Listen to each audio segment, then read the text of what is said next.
नमस्कार मंडळी, मी doctor Suryavanshi, Sadhguru Austro and वास्तु मार्गदर्शन या आपल्या यूट्यूब चॅनलमध्ये सर्वांचं अगदी मनपूर्वक स्वागत करतो. आपण बघत आहोत 7 कीज ऑफ सक्सेस, यशाच्या 7 पायऱ्या. जगाच्या कुठल्याही ठिकाणी जा, तुम्हाला याच 7 पायऱ्या यश मिळवून देतात. यातली 1 किंवा 2 किंवा 3 पायऱ्या जर तुम्ही स्किप करण्याचा प्रयत्न केला तर तुम्हाला यश मिळणार नाही. आजपासून एक नवीन गोष्ट चालू करायची आहे, ती म्हणजे प्रश्न. एक प्रश्न मी विचारेन रोज, त्याचं उत्तर तुम्ही कॉमेंट बॉक्समध्ये द्यायचं आहे किंवा तुम्ही मला व्हॉट्सअपला मेसेज करू शकता किंवा त्याचं उत्तर तुम्ही कॉल करून देऊ शकता. असे 100 प्रश्नांची उत्तरं म्हणजे 100 व्हिडिओज बघितल्यानंतर, म्हणजे 3 ते 3.5 महिने सलग व्हिडिओ बघितल्यानंतर 100 ज्या वेळेला पूर्ण होतील त्यातल्या जास्तीत जास्त बरोबर उत्तर दिलेल्या व्यक्तीला माझ्याकडून एक स्पेशल गिफ्ट असेल. ते गिफ्ट इतकं व्हॅल्युएबल असेल की ज्याची तुम्ही कल्पनाच करणार नाही. ती काही हजारांची पण नाही आहे, फार मोठी गिफ्ट आहे ती, तुम्हाला ती मिळू शकेल. विषयाकडे वळायचा आहे. हा पहिला प्रश्न मी तुम्हाला विचारतो. योग्य आणि समर्पक उत्तर की जे मनाला माझ्या पटलं पाहिजे. आणि तर आता ठीक आहे, असू दे. मी तुम्हाला तो प्रश्न विचारतोय की यश म्हणजे सक्सेस आणि श्रीमंती यामध्ये काय फरक आहे? प्रश्न साधा सोपा सरळ जरी असला तरी थोडंसं मनाला चालना देणार आहे. तर मला काय सांगायचं की यश म्हणजेच सक्सेस आणि श्रीमंत या दोन्हीमध्ये काय फरक आहे? आता आपण मूळ मुद्द्याकडे वळूया की 7 कीज ऑफ सक्सेसमध्ये आपण आज काल बघितलं होतं की त्यातला पहिला जो पार्ट आहे तो म्हणजे स्वतःचं शरीर.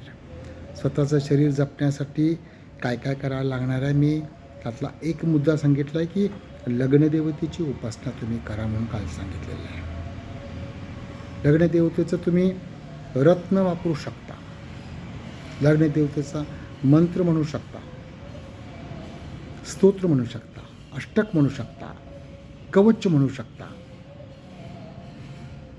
त्याचा ग्रंथ वाचू शकता, त्याचं तीर्थाटन तुम्ही करू शकता, दानधर्म करू शकता. ठीक आहे. त्याचबरोबर आता पुढचा पाठ असा घ्यायचा की हे शरीर जपण्यासाठी आपण काय काय केलं पाहिजे. भगवंतानं हे शरीर मोफत दिलं, आपल्या लक्षात घ्या. आणि एक मानसिक बाब तुम्हाला सांगतो जी सत्य आहे. जोपर्यंत एखादी गोष्ट एखाद्या व्यक्तीला, म्हणजे जवळजवळ प्रत्येक व्यक्तीला, जोपर्यंत ती फुकट मिळते तोपर्यंत त्याची व्हॅल्यू अजिबात कळत नाही आहे.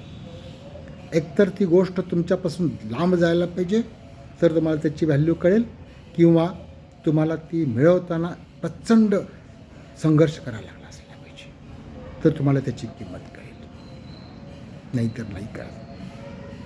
हे सायकॉलॉजी आहे. इथं तुम्ही काही नाही करू शकत. तर मोफत मिळूनसुद्धा त्याची व्हॅल्यू आपण जाणणं, ह्याला माणुसकी म्हणतात, जी कित्येक जणांच्याकडं नसते. किती दुर्दैव आहे नाही का? तर भगवंतानं दिलेलं हे शरीर सुंदर ठेवणं, चांगलं ठेवणं, निरोगी ठेवणं आपल्यासाठी आहे. कारण त्याने देताना चांगलं दिलेलं आहे. आपण त्याच्यामध्ये नको त्या गोष्टी भरलेत. आता पहिल्यांदा त्या आपण नको त्या गोष्टी ज्या भरलेत त्या पहिल्यांदा काढल्या पाहिजेत. संपूर्ण शरीर, संपूर्ण मन अगदी आपण स्वच्छ केलं पाहिजे. देह देवाचे मंदिर कसं अगदी स्वच्छ असलं पाहिजे. तर आता डिटॉक्स करायला चालू करा. कसं करायचं? एक म्हणजे संपूर्ण शरीरातील, म्हणजे श्वासनलिका असू दे, अन्ननलिका असू दे, लिव्हर असू दे, किडनी असू दे, लहान आतडं, मोठं आतडं, हृदय, ब्लड, नाक, कान, घसा आणि बाकीचे सगळे अवयव हे स्वच्छ असणं गरजेचं आहे. हे कसं स्वच्छ करायचं हे कुठंच शिकवलं जात नाही आहे. ते करणं गरजेचं आहे. त्यातला पुन्हा पोट विभाग म्हणजे की आपण खातो ते अन्न. अन्नामध्ये काय असणं गरजेचं आहे, तर ते आता ओघानं येईलच पुढं. तर आज हे संपूर्ण शरीर डिटॉक्स कसं करायचं त्यासाठी मी तुम्हाला काही टिप्स सांगतो आहे. सगळ्या नाही, काही टिप्स सांगतो आहे. त्यातले पहिली टिप ही आहे की जे जे सांगितले नको ते ते खायचं नाही, आणि जे जे खायला सांगितले ते ते खायचंच. आणि जे केव्हा तरी सांगितलं ते केव्हा तरीच. त्याच्यामध्ये पान, मावा, तंबाखू, गुटखा, सिगरेट, दारू या सगळ्या गोष्टी ज्या शरीरासाठी घातक आहेत त्या अजिबात नको आहेत. खायचं काय? चपाती, भाकरी, कमी प्रमाणात पुरी, कमी प्रमाणात पराठा, कमी प्रमाणात रोटी. मैदा अजिबात नको. साखर एकदम कमी, मीठ एकदम कमी, तेल एकदम कमी. जेवढं लक्षात राहील तेवढं राहा. नाही लक्षात राहिलं पुन्हा व्हिडिओ बघा, तुम्हाला कळेल. तेल, मीठ आणि मैदा, साखर हे जवळजवळ विष आहे. लक्षात घ्या, जवळजवळ विष आहे. जेवढं जास्त घ्याल तेवढे प्रॉब्लेम्स निर्माण. या गोष्टी पाहायला चालू करा.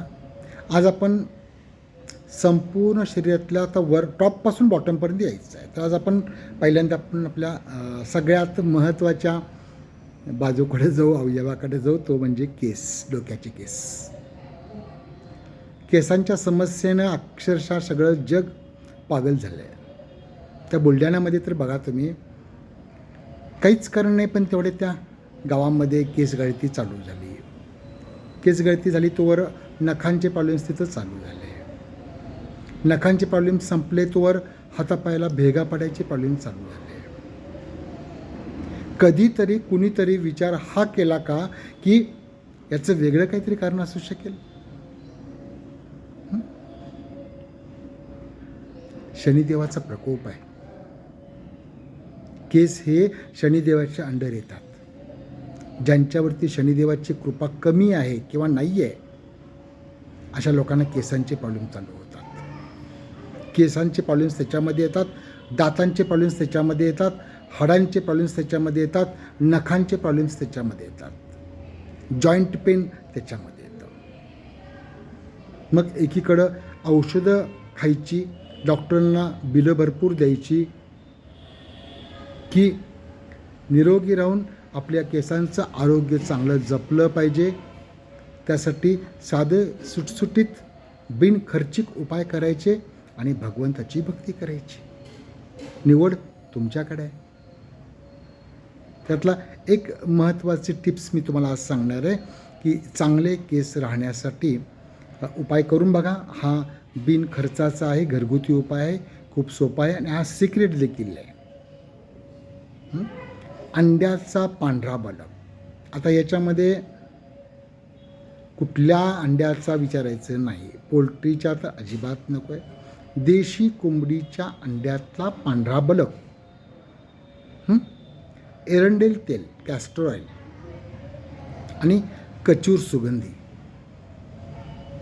ह्या तिन्हीचं मिश्रण करून बाटलीमध्ये ठेवायचं आणि आठवड्यातनं फक्त 2दा संध्याकाळी झोपताना केसांना लावून टाकायचं.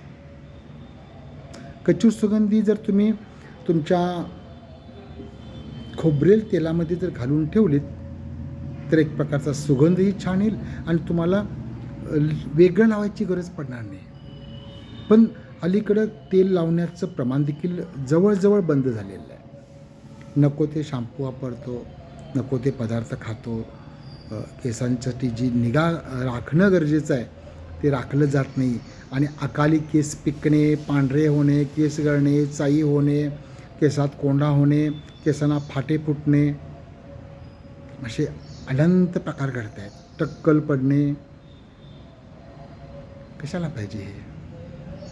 शनी महाराजांची उपासना करा ना, लग्नदेवतेची उपासना करा ना, शरीर चांगलं राहायला मदत होईल. हे सांगितले. आहाराबद्दल आणि बाकीच्या केसांच्या बद्दलच्या गोष्टी मी तुम्हाला पुढच्या व्हिडिओमध्ये सांगेन. ओके. व्हिडिओ आवडला असेल तर नक्कीच लाईक करा, शेअर करा, सबस्क्राईब करा आणि प्रश्नाचं उत्तर द्या. काही शंका असतील, काही सूचना असतील तर कॉमेंट बॉक्समध्ये सांगा किंवा कॉल करून सांगा. व्हिडिओ बघितल्याबद्दल खूप खूप धन्यवाद. सर्वांना हार्दिक शुभेच्छा. बेस्ट लक.